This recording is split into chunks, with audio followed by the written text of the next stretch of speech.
Your doctor handed you 2 bottles. One had small white pills to take in the morning. The other had capsules for bedtime. You weren't sick. You were tired. You had 3 kids under 6, a house to keep, meals to make, and a husband who expected things done a certain way. Your doctor said these would help you keep up. They were perfectly safe. Millions of women were taking them. The morning pill was an amphetamine. The evening pill was a barbiturate. You took one to function. You took the other to stop functioning every single day. Between the late 1940s and the mid-1960s, if you were a woman who went to your doctor and said you felt overwhelmed, couldn't sleep, or couldn't keep up with housework, you walked out with a prescription. Sometimes, too, you sat in the waiting room with other women. You all had the same complaints: tired, can't sleep, can't keep up. The doctor wrote the prescription in under 10 minutes. The amphetamines had brand names: Dexedrine, Benzedrine, Dexamel. The pharmaceutical companies advertised them in medical journals. The ads showed women surrounded by cleaning supplies, children tugging at their skirts, dinner burning on the stove. One described her as someone struggling to meet the demands of her busy day. The solution was a pill that would make her able to keep going.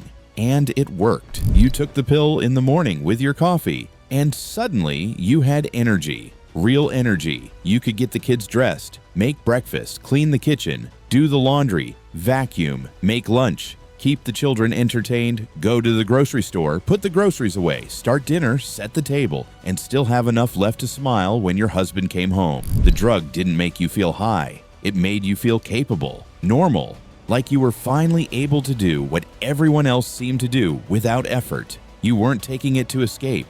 You were taking it to perform, but you couldn't sleep. Your heart raced at night. Your hands shook when you tried to sit still. You felt anxious, wound too tight, like your skin didn't fit right, so your doctor gave you something else: Seconal, Nembutal, phenobarbital, pills that would shut your system down at night so you could sleep. And the next morning, you'd take the amphetamine again. Up, down, up, down.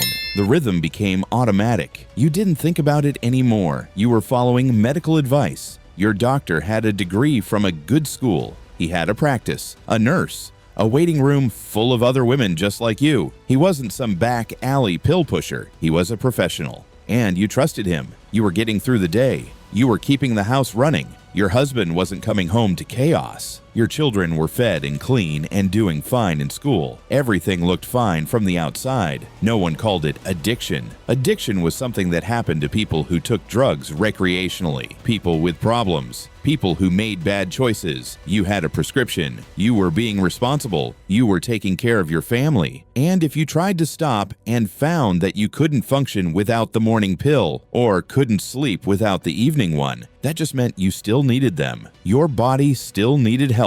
Your doctor refilled the prescription month after month, year after year. He never suggested you stop. You never asked. Some women took these pills for years, a decade, longer. They took them while pregnant. The doctors said it was fine. They took them while breastfeeding. No one said to stop. The pill bottles sat on the kitchen counter next to the vitamins, the aspirin, the children's chewables. Your kids saw you take them every morning. They knew which bottle was which. Sometimes they'd bring you the bottles if you forgot. It was just part of the routine, like making breakfast or doing the dishes. Women who missed a dose felt it immediately. Some couldn't get out of bed without the morning pill. The exhaustion wasn't normal tiredness. It was total collapse, like your body weighed 1,000 pounds. Others couldn't sleep without the evening one, not just difficulty sleeping. Complete insomnia, eyes open all night, heart pounding, thoughts racing. If someone tried to quit the barbiturates cold, they'd have seizures, shaking, sweating, confusion, hallucinations.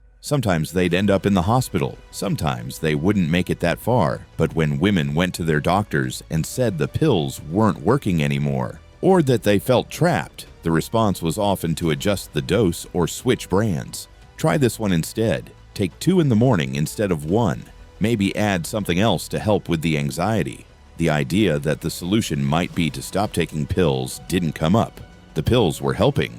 You were functional. That was what mattered. By the early 1960s, amphetamines were among the most commonly prescribed drugs in the United States. Not just for housewives, but housewives were a significant part of the market. The pharmaceutical companies knew this. The ads were direct. One showed a stressed housewife, hair slightly disheveled, hand to her forehead. The caption suggested the drug would help her cope with everyday stress. Another called it the busy mother's best friend. These weren't subtle implications. They were selling solutions to the problem of being a woman with responsibilities. Women started showing up in emergency rooms. Overdoses, some accidental, some not. Mixing the pills with alcohol, which was easy to do because no one told you not to. Tolerance building to the point where the prescribed dose stopped working, so they took more. Just one extra pill, then two, then more than that. A woman who died from an overdose of barbiturates might be listed as an accident, a tragic mistake, or the cause might not be examined closely at all. There was no system tracking how many women were dependent on these drugs. No one was counting. It wasn't until the mid-1960s that the federal government started restricting these drugs. And even then, it was slow. A gradual tightening of regulations. Doctors could still prescribe them, just not as easily. Pharmacies had to keep better records. But by that point, millions of women had been taking them for years. Some had become so dependent they couldn't function without them. Others had gotten through their days, raised their children, kept their homes, and never fully understood what had been happening. The barbiturates were particularly dangerous. Withdrawal could kill you in ways that withdrawal from amphetamines wouldn't. Your body could seize up. Your heart could stop. The margin between a therapeutic dose and a lethal one was narrow, especially if tolerance had built up over months or years. And because they were prescribed so casually for complaints as ordinary as "I can't sleep" or "I feel anxious," the scale of the problem took years to recognize. Your doctor thought he was helping you. The drug companies thought they were providing solutions to real problems. You thought you were being a good mother, a good wife, someone who took care of things and didn't complain. Everyone believed they were doing the right thing. In 1966, the Rolling Stones released a song called "Mother's Little Helper." It described a woman who needed a pill to get through her busy day, another to calm her down, another to help her sleep. The song wasn't a revelation to most people. It was just describing something everyone already recognized. If you talk to women who lived through this, some of them remember the pills clearly, the bottles, the routine, the way it felt when they missed a dose. Others don't think much of it. It was just what you did. Your mother did it. Your neighbors did it. Your sister probably did it too. It was part of being an adult, part of managing a household, part of being the kind of woman who kept things together. And if it made you feel strange, or dependent, or trapped, you didn't have the language for that. You just kept taking the pills because stopping felt worse. The prescriptions eventually became harder to get. The regulations tightened. The cultural understanding shifted, but that took time. And in the years before that shift, this was just normal. This was medicine. This was what responsible women did.